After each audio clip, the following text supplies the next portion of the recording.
Hey guys, this is Debate on Zamari TV, the show that brings to you issues in the society, political issues, socio-economic issues. And today we are going to be talking about the 2019 presidential elections. What are the qualities like? Who would you want to vote for? What should you have? I'm going to say that one of the most important, perhaps the most important, even above honesty, yes, you can quote me, even above personal integrity, is emotional intelligence. Nigeria needs a very emotional, intelligent president. Given our heterogeneity, right? 26 states, over 500 different ethnic groups. Yeah, we need someone who isn't necessarily going to pander to the whims from his own ethnic group, which is currently what we have to. I mean, look at all the army chiefs, the head of the Electoral Commission, all from not just the north, but the northwest. Okay. Right? You have to look at that. Even if that there is no conspiracy, right? Federal character stipulates, right, that you have to redistribute all of these appointments, because you are emotionally intelligent. And then also when crises happen in certain parts of the country, like for example when there was the massacre of the Shiites in, I think, December 2015, right, and the president didn't talk about it for a long time. When he finally mentioned it, he apparently, it seemed like he was justifying it. It was like, you don't want to push the chest of a general, right? Nigeria needs a really emotionally intelligent president. I don't think we've had that for a while, right? So that's a very important quality for me. Yes, I mean, there's already division within the country. You can't keep stoking fires like that. Okay, I think that's a really good point, but I would also like to see a seasoned public servant. I think someone who's risen in the ranks, understands how the government works. A list of people who are actually out and running now for this particular election. I'm talking about how many of them are actually public servants, not politicians. I'm talking about public servants, people who have worked in civil service, who understand the ins and outs of actually getting things done, people who've been on the ground getting their hands dirty, who've actually been able to do something in the public service. So for you, the man must actually have done something. Yes. Above all of that, right, apart from having a track record, even though people change, right? Apart from having a track record and emotional intelligence, we should have a president who is willing to dismantle vested interests. Look at Angola, for example.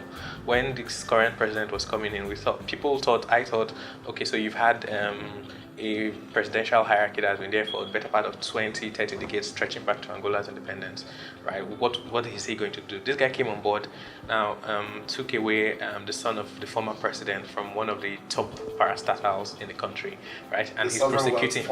Yes, thank you. He's prosecuting some of the people who are loyal, and not just because they're loyal to their people, because they have participated in looting the country's oil interests. He also changed the presidential guard, right? Because while you're changing the system, you have to be careful for safety. He sacked the daughter. Yes, so this is someone who is taking on vested interest. I think in Ethiopia, a similar thing is happening. Since 1960, it's populists that we've been voting in.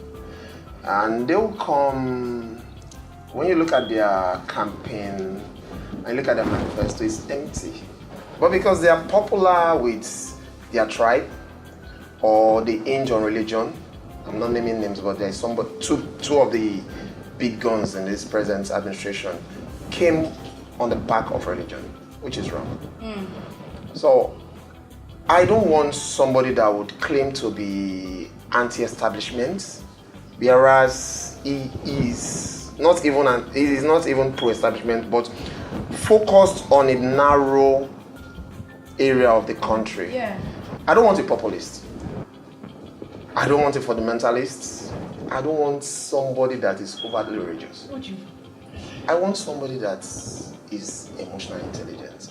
I'm still on track record. That I feel like for me, that's what it takes for me to win my vote. If I'm gonna vote on someone who I believe in, I'm sorry, I won't vote for Fela Durotoye. Because I think, he's great. Yeah, he's great as a motivational speaker. I respect him for what he does. But I don't think that you just come out. That's not what it takes to run a country. Especially a country like Nigeria. Technocrats. So basically what you're saying is the likes of Fela Durotoye, the likes of Donald Duke, the likes of... Donald Duke has been a governor. That's a different thing. Yes. Okay. Someone who's even done some bit of work. Two things. I was telling someone the other day that on there's this football analogy: on a cold night in Stoke, can your club do it? Right? Like on a cold night in Funtua, in Katsina, can he win a single vote? Does he have people on the ground? Does he have a party structure? That's what these major parties tap into, and that's what makes it easy for a nobody. I mean, Osibanjo could. It's not a nobody, but if Osibanjo had run instead of Buhari, there would have been Nigerians who would have voted for him, right? Because he's been probably like a child. You lift a child into a family hierarchy, and that family name begins to work for him. Yeah.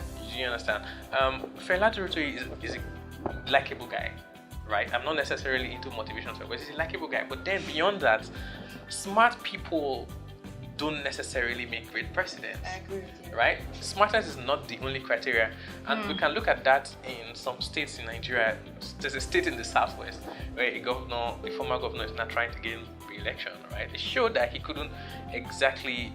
Technocrats don't have that street smartness, right? That is also required. Someone who has the blend of both. So, for example, you look at so street smartness. Street smartness is important because you have to understand the problems of the people. Hope you guys enjoyed this episode of who we need to see in the 2019 presidential elections, who we need to see as our president. Please get your PVC, like I said earlier on.